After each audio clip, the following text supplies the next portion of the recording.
Trump is losing Gen Z fast, and it's a sight to behold, but we all kind of knew it was going to happen. My name is Cameron Kasky with Bulwark. I'm joined today by my brother, Adam Mockler. Adam, did you see this coming? It was patently obvious when Trump made a bunch of campaign promises that were all inherently contradictory and impossible to execute on. And what is it? A 44-point drop in popularity among Gen Z. I mean, to be honest, he gaslit Gen Zers during the campaign. He gaslit the country and made all of these economic promises to end wars. He gets into office, obviously doesn't have the acumen to enact any of this, to end any of these wars, but he's made it worse. 70% of Americans think he should focus more on lowering prices. Meanwhile, he's screaming about Obama and he's enacting tariffs worldwide. So let's talk about some of the issues. Yeah, and he's also definitely part of a huge pedophile network. CBS News poll says Trump's approval trends among ages 18 to 29. Early February, 55% approve, 45% disapprove. But now in July, we see 28% approve, as you said, a 44-point drop, and 72% disapprove. That is not a marginal error. That is a pretty dramatic drop. And I want to talk about why Gen Z is changing tune on it. And I also want to talk about why I think the reasons Trump won and the reasons Kamala Harris lost are not necessarily the same exact thing. But first off, it's like, what do you think is the biggest issue he's losing people on? Because I don't think Gen Z's Trump shift was as policy related as it was kind of cultural and generally ideological or whatever. But I'm interested in knowing what you think, if people were polled, the top issue he's fucking up on is.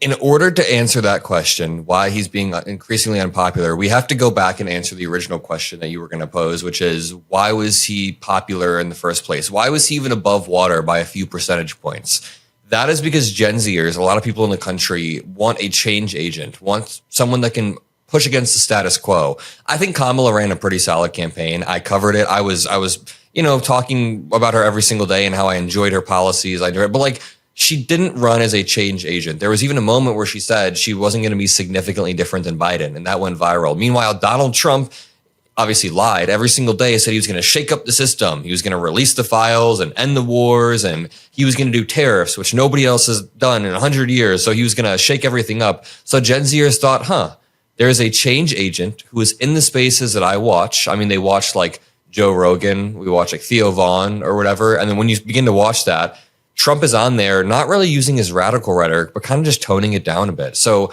Gen Zers thought they were gaslit into thinking that maybe Trump would lower the cost of housing. That's what he said. Now, obviously, we didn't believe that, but some people did. As time's gone on, what has he done? He's not ended a single war. Housing prices are going to go up because of the tariffs on lumber coming from Canada.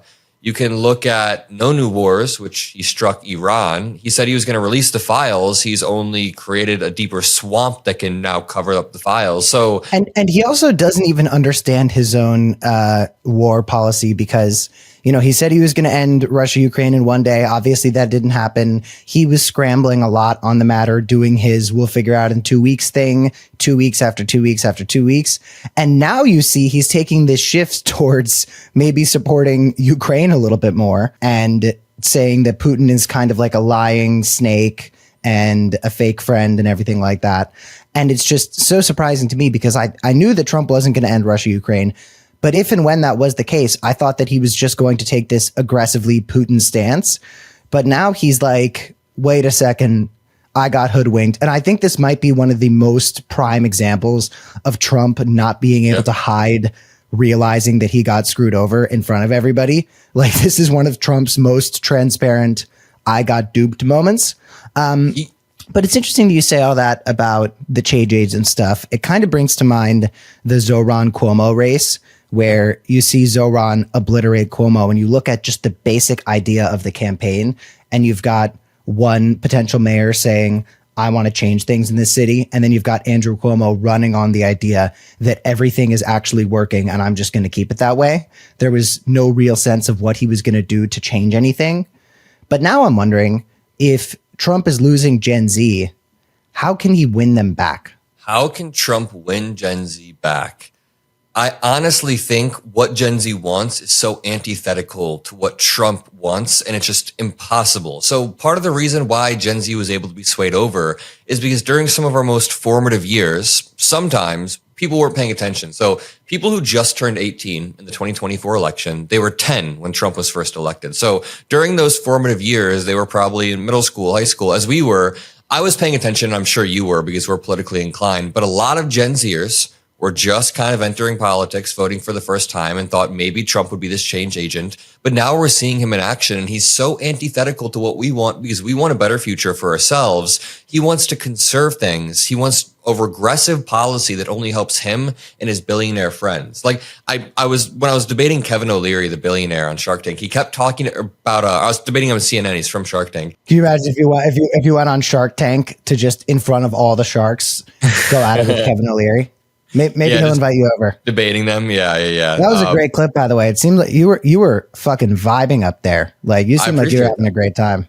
But the point is, and I wish I would have been able to make this on stage, but I was thinking about it more after. He kept bringing up the stock market over and over and over, saying he's doing great. Check your portfolio. Look at my portfolio. And it's like, dude, you're missing the point. Most Americans don't have $500 to cover an emergency. And you're sitting up here on TV talking about how well your portfolio is doing. So when that relates to Gen Zers, it's like Trump and his billionaire friends want to gloat about how much they're benefiting from this. But dude, the cost of living is going to go up. 70% of Americans, like I said, want him to focus more on prices. And Trump is currently taking Qatari jets and promoting Trump coin. One of the interesting things to me about how many people Trump is losing, especially in Gen Z, but really across the board, is the fact that he's also losing the podcast bros who were so credited with giving him the victory in 2024 anyway. I mean, you've got Joe Rogan going after him about ICE. You've got Theo Von talking about Palestine. You've got, what's his name? The guy with the stupid mustache, Andrew Schultz. Schultz talking about how AOC, Bernie, and Zoran are the America First candidates. And it's like Trump's massive cultural victory has blown up in his face so aggressively, he can't even hold the people who aren't policy experts. It's not just the people who look at his tariffs and say this is a disaster who are turning against Trump. It's also the people who are only in it for the vibes. Yeah, I agree. I would not underestimate the extent to which ICE and the immigration policy has affected Trump's popularity. There's another poll showing that he's dropped 10 to 12 points in popularity just over the past few months on immigration. And that's supposed to be his biggest issue. That's the thing is, like, even in 2016, like, this man ran 3 presidential campaigns basically on getting rid of the immigrants. And then he does exactly what he says he was going to do. And people are like, well, that's not what I wanted.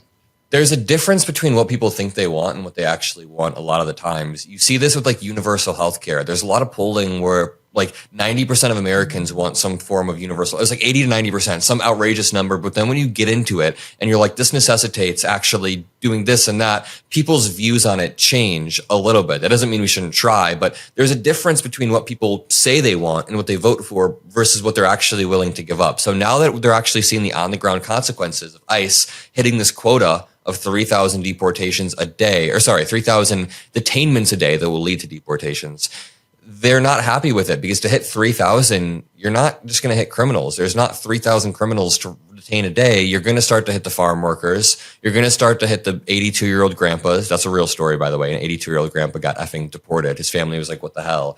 And then the most disgusting part, and I keep making this point, but the most disgusting part is when people who are asylum seekers and following the proper procedures show up to their courthouse for their day in court. They've been waiting for a while. They're like, yes, I want to follow the rules in this country. We show up and deport them. Not we, but ICE. The Trump administration. It's disgusting. I was going to say, man, you should really stop doing that in that case. You should go back to debating Mr. Wonderful. Not we. That's been my question, sort of, is like, you know, it's very nice to see the Zoomers kind of waking up to the Trump stuff. If only it had happened like, 8 months beforehand, it would be in a better situation. But like, or honestly, like, God, it's been so fucking long. I saw it was the 1 year anniversary of the Harris campaign the other day, and it really put into perspective, like, oh, she had no time to do this. Yeah. That was so crazy. But anyway, Trump loses the Zoomers, and I'm starting to wonder what little goodies he's going to try to bribe us with to get us back. Because when Trump loses a base, when he F's up with a crowd, he normally tries to give everyone sort of a present. It's this kind of MAGA tactic of cut people, watch them say ow, give them a tiny little Band-Aid, and make it act like you did something nice for them.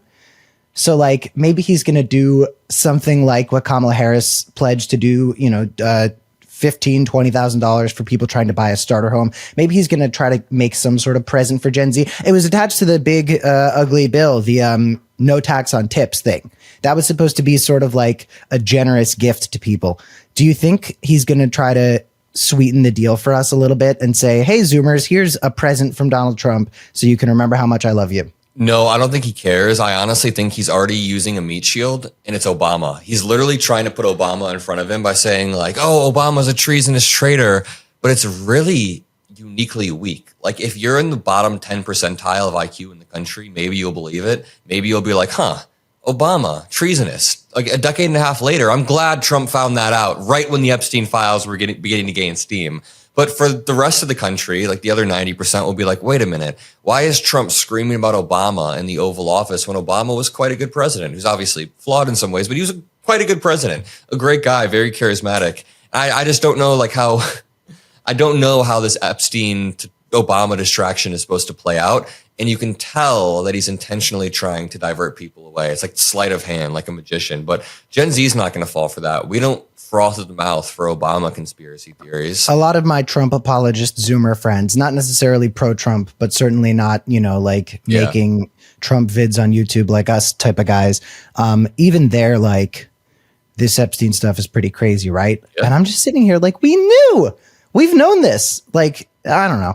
Anyway, leave a comment down below on how you think Donald Trump might win back the Zoomers.